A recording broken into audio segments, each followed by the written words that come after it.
ಇನ್ನು ಮುಂದೆ ನನ್ನ ಜೀವನ ಹಾಳು ಮಾಡೋಕ್ಕೆ ಯಾರಿಂದನೂ ಸಾಧ್ಯವಿಲ್ಲ. Sorry sir. ಇನ್ನು ಮುಂದೆ ನನ್ನ ಬದುಕು ಇಲ್ಲೇ ಮುಗ್ದೋತೇನಾ? ನನ್ನ ವಿಧಿವೆ ಅಂತ ನನ್ನ ಎಲ್ಲರೂ ನನ್ನ ಗಂಡ ಇಲ್ದಾಕಿ ಒಬ್ಬ ವಿಧಿವೆ ಅಂತ ಯಾಕೆ ಕರೀತಾರೆ? ಹಾಂ ಓಕೆ ಸರ್. ನಾನು ಎಲ್ಲರಂಗೆ ಮನುಷ್ಯ ಅಲ್ಲೇನಾ? ಹಾಂ ಓಕೆ ಸರ್. ಆ್ಯಕ್ಷನ್. ನನ್ನ ಬದುಕು ಇಲ್ಲಿಗೆ ಮುಗ್ದೋತೇನಾ? ಮದುವೆ ಸಾರಿ ನನ್ನ ಗಂಡ ಇಲ್ದಾಕಿ ಹಾಂ ಓಕೆ ಸರ್ ಅಂತ ಕರೀತಾರೆ. ಹಾಂ ಆ್ಯಕ್ಷನ್. ನನ್ನ ಬದುಕು ಇಲ್ಲೇ ಮುಗ್ದೋತೇನಾ? ಆ್ಯಕ್ಷನ್. ನಾನು ಭಾಳ ಕಷ್ಟಪಟ್ಟು ಏನಾರ ಸಾಧಿಸ್ಬೇಕು ಅಂತಾನೆ ಬಂದಿದ್ದೀನಿ. Sanjana sorry thank you.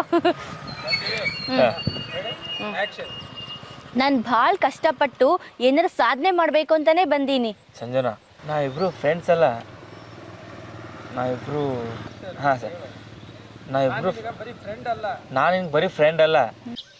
Action. ಆಯ್ತವ, ನಿನ್ನ ಜೀವನ ಮೊದಲನೇಂಗೆ ಆದ್ರೆ ಸಾಕು, ದೇವ್ರು ಒಳ್ಳೇದು ಮಾಡಲಿ.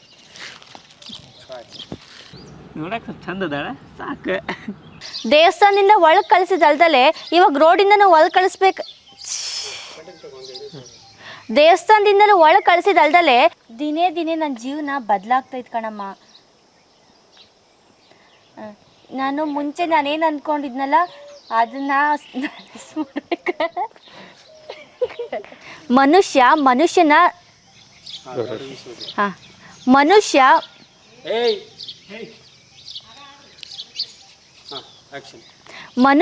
ಮನುಷ್ಯನ ಗೌರವಿಸೋದೇ ದೊಡ್ಡ ಭಕ್ತಿ. ಅದು ನೀವು ಓಕೆ ಸರ್. ಮನುಷ್ಯ ಇನ್ನು ಮುಂದೆ ನಮ್ಮ ದೇವಸ್ಥಾನ ಬಾಗಿಲು ಯಾವಾಗಲೂ ತೆಗೆದಿರ್ತಾ, ನೀನು ಯಾವಾಗ ಬೇಕಾದ್ರೂ ಬರ್ಬೋದು. ದೇವರಿಗೆ ಇಲ್ದಿದ್ದ ಅಶುಭ ಎಲ್ಲ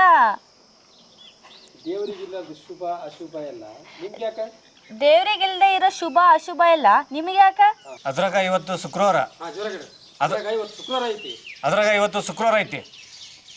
ಇವತ್ತಿನ ದಿನ ಕರ್ಕೊಂಬಂದಿಯಲ್ಲ, ಗೊತ್ತಾಗಲ್ಲ ಅಷ್ಟನು. ಇವತ್ತಿನ ದಿನ ಕರ್ಕೊಂಬಂದಿಯಲ್ಲ. ಸಾಕು ಬಾಯಿ ಮುಚ್ಚ್ರಿ. ನನ್ನ ಮಗಳ ಕಷ್ಟ ದೇವ್ರಿಗೆ ಕಣ್ಣು ಕಾಣಲ್ಲನ? ಮಗಳು ಗಂಡನ ಕಳ್ಕೊಂಡ ಅಂದ್ರೆ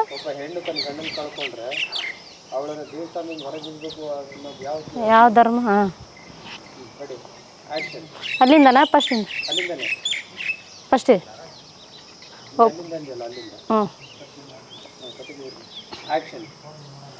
ಬೆಣ್ಣು ಗಂಡನ ಕಳ್ಕೊಂಡಾಳ ಅಂದ್ರೆ ಬೆಣ್ಣು ಗಂಡನ ಕಳ್ಕೊಂಡಾಳ ಅಂದ್ರೆ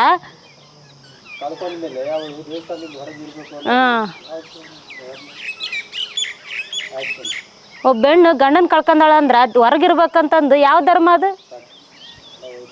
ಯಾರು ನಿನ್ನ ಅಪಶಕನ ಅಂತಾರ ಅವ್ರ ಮನಸ್ಸೇ ಮೈಲ್. ಇನ್ನೊಂದ್ಸಲ ಅದು ಗೌರಮ್ಮ ಸಂಜನಾ ಅದಾಳಲ್ಲ, ಎಷ್ಟು ದಿನ ಆತ ಈಗ ಬಂದಿಲ್ಲ? ಒಂದ್ಸಲ ಬಟ್ಟೆನ ಉಟ್ಕೊಳಂಗಿಲ್ಲಕಿ, ಒಂದ್ಸಲ ಬಟ್ಟೆನ ಉಟ್ಕೊಳಂಗಿಲ್ಲಾಕೆ, ನನ್ನಿಂದನೇ ನನ್ನ ಗಂಡ ಸತ್ತೋದ್ನಂತೆ. ನನ್ನಿಂದನೇ ನನ್ನ ಗಂಡ ಸತ್ತೋದು ಅಂತ ಪದೇ ಪದೇ ಊರಲ್ಲಿಲ್ಲ ಮಾತಾಡ್ತ. ಅಳ್ಬೇಡ, ಸುಮ್ಮನಿರ ಸಂಜನಾ. ಅವ್ರ ಮಾತಿಗೆಲ್ಲ ನೀನು ಅವ್ರ ಮಾತೆಲ್ಲ ಮನ್ಸಿಗೆ ಹಚ್ಕೋಬೇಡ. ಮಾತಾಡೋ ಜನರ ಬಾಯಿಗೆ ಬೀಗ ಹಾಕೋಕ್ಕಾಗಲ್ಲ. ಪದೇ ಅಲ್ಲ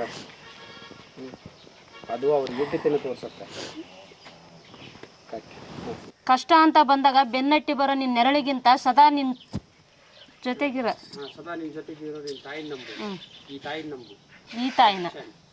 ಈ ತಾಯಿನ ನಂಬು. ಆಕ್ಷನ್. ಫಸ್ಟ್ ಕಷ್ಟ ಅಂತ ಬಂದಾಗ ಕಷ್ಟ ಅಂತ ಬಂದಾಗ ಬೆನ್ನಟ್ಟಿ ಬರೋ ನೀನಿಲ್ಲಿ ಯಾರಿಗೂ ಹೊರೆಯಾಗಿಲ್ಲ. ಕಾಲ ಬದಲಾದಂಗ ಜನರ ಮಾತನ್ನು ಬದಲಾಗುತ್ತ. ಜನರ ಮಾತಲ್ಲ, ನೀನ್ ಜನರಿಗೆ ಕೊಡೋ ಉತ್ತರ ಹೆಂಗಿರ್ಬೇಕಂದ್ರ ನಿನ್ನ ಬಗ್ಗೆ ಯೋಚನೆ ಮಾಡೋಕ್ಕೂ ನಿನ್ನ ಬಗ್ಗೆ ಮಾತಾಡೋಕ್ಕೂ ಯೋಚನೆ ಮಾಡ್ಬೇಕು. ಹಂಗೆ ಕೊಡ್ಬೇಕು ಉತ್ತರ.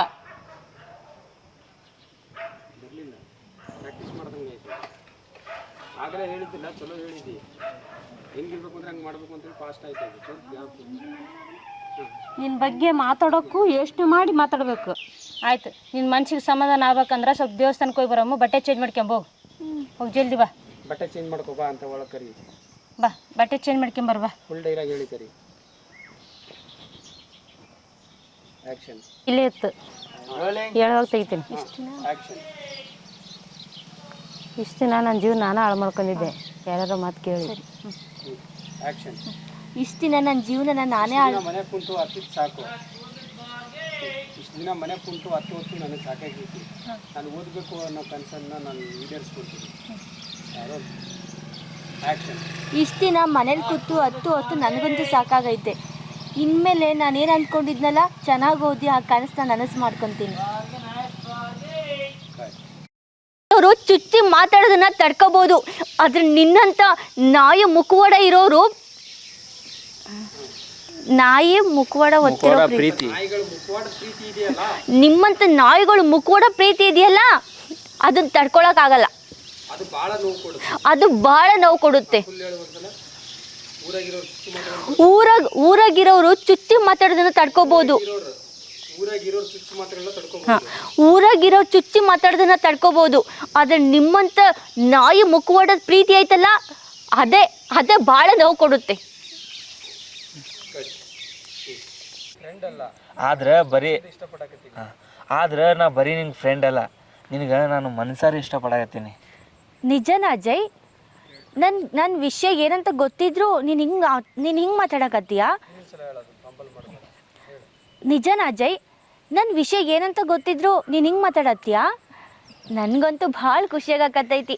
ನಂಗೆ ನಂಬಕ್ಕೆ ಆಗ್ತಾ ಇಲ್ಲ. ಆದರೆ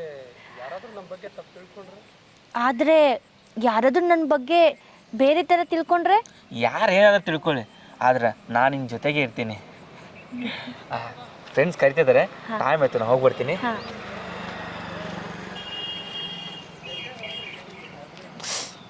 ಛೇ, ಇದಿಲ್ಲೇ ಬಿಟ್ಬಿಟ್ಟು ಹೋದ್ನಲ್ಲ.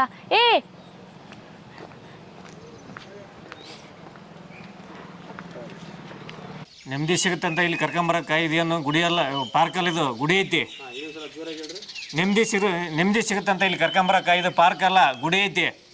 ಇಲ್ಲಿ ಸಿಟ್ಟಲ್ಲಿ ಹೇಳ್ಬೇಕು, ನೆಮ್ಮದಿ ಸಿಗುತ್ತಂತ ಹೇಳಿ ಇಲ್ಲಿ ಕರ್ಕೊಂಬರಕ್ಕೆ ಪಾರ್ಕ್ ಅಲ್ಲ, ಗುಡಿ ಐತಿ. ಇದು ದೇವಸ್ಥಾನಕ್ಕೆ ಒಂದು ಸಂಪ್ರದಾಯ, ರೀತಿ ನೀತಿ ಪದ್ಧತಿ ಅಂತ ಇರ್ತಾವೆ.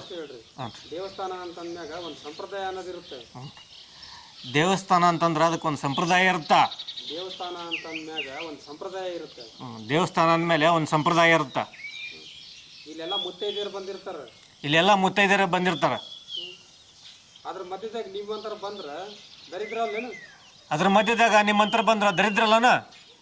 ದಯವಿಟ್ಟಿಕಿನ ಅಲ್ಲಿ ಹೊರಗೆ ನಿಂದ್ರಿಸ್ರಿ. ಅಲ್ಲಿ ದಯವಿಟ್ಟಿಕಿನಲ್ಲಿ ಹೊರಗಡೆ ನಿಂದ್ರಿಸ್ರಿ. ದಯವಿಟ್ಟಿಕಿನ ಅಲ್ಲಿ ದೂರ ನಿಂದ್ರಿಸ್ರಿ. ದಯವಿಟ್ಟಿಕಿನ ಅಲ್ಲಿ ದೂರ ನಿಂದ್ರಿಸ್ರಿ.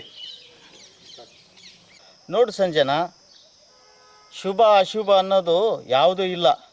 ಸೂರ್ಯ ಬೆಳಿಗ್ಗೆ ಹುಟ್ಟಿ ಬೆಳಕು ಹೆಂಗೆ ಕೊಡ್ತಾನೋ ಹಂಗೆ ಮತ್ತೆ ಬೆಳಕರ್ದ ಮೇಲೆ ಮತ್ತೆ ಬೆಳಕು ಕೊಡ್ತಾನ. ಯಾಕ? ನಾನು ಹೇಳ್ತೀನಿ, ಹಂಗೆ ಹೇಳ್ತಾ ಹೋಗ್ರಿ. ಓಕೆ ಸೂರ್ಯ ಮುಳುಗೋದು ಸೂರ್ಯ ಮುಳುಗೋದು ಶುಭನೇ. ಯಾಕಂದ್ರೆ ಮತ್ತೆ ಬೆಳಗ್ಗೆ ಬೆಳಕು ಬರುತ್ತಲ್ಲ, ಅದಕ್ಕೆ. ಮತ್ತೆ ಬೆಳಕರಿದ್ರೆ ಮತ್ತೆ ಬೆಳಕು ಬೇಕಲ್ಲ, ಅದಕ್ಕೆ. ಯಾಕಂದ್ರೆ ಮತ್ತೆ ಬೆಳಗ್ಗೆ ಬೆಳಕು ಕೊಡ್ಬೇಕಲ್ಲ, ಅದಕ್ಕೆ. ಯಾಕಂದ್ರೆ ಮತ್ತೆ ಬೆಳಿಗ್ಗೆ ಬೆಳಕು ಕೊಡ್ಬೇಕಲ್ಲ, ಅದಕ್ಕೆ ಅನ್ನೋದು ಬರಬೇಕು. ಓಕೆ. ಯಾಕಂದ್ರೆ ಬೆಳಿಗ್ಗೆ ಮತ್ತೆ ಬೆಳಕು ಬರಬೇಕಲ್ಲ, ಅದಕ್ಕೆ.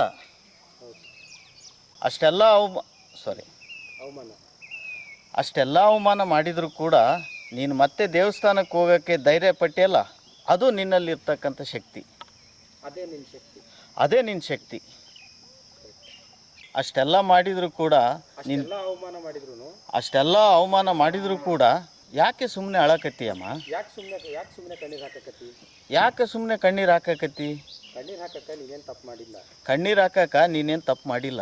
ಆದರೆ ಒಂದು ನೆನ್ಪಿಟ್ಕೋ, ಜನ ನಿನಗೆ ಏನು ಹೇಳ್ತಾರೆ, ಹೆಂಗೆ ನೋಡ್ತಾರೆ ಅನ್ನೋದು ಮುಖ್ಯ ಅಲ್ಲ. ಜನ ನಿನ್ನನ್ನು ಹೆಂಗೆ ನೋಡ್ತಾರೆ, ಏನು ಹೇಳ್ತಾರೆ ಅನ್ನೋದು ಮುಖ್ಯ ಅಲ್ಲ. ನಿನ್ನನ್ನು ನೀನು ಹೆಂಗೆ ನೋಡ್ಕೊತೀಯ ಅನ್ನೋದು ಮುಖ್ಯ. ನಿನ್ನನ್ನು ನೀನು ಹೆಂಗೆ ನೋಡ್ಕೊಳ್ತೀಯ ಅನ್ನೋದು ಅದು ತುಂಬ ಮುಖ್ಯ. ಧೈರ್ಯವಾಗಿರಮ್ಮ. ಹೋಗಿ ಇಂಥವಕ್ಕೆಲ್ಲ ತಲೆ ಕೆಡಿಸ್ಕೊಳಕ್ಕೆ ಹೋಗಬೇಡ. ನೀನು ಮುಂಚೆ ಹೆಂಗಿದ್ಯೋ ಹಂಗೆ ಇರು. ನೀನು ಮೊದಲು ಹೆಂಗಿದ್ದಿ ಹಂಗೆ ಇರು. ಹ್ಞೂ ಅಂತ ತಲೆ ಎಲ್ಲ ಮುಂದೆ ಬಂದ್ಬಿಡು. ಫೋನ್ ನೋಡಿ.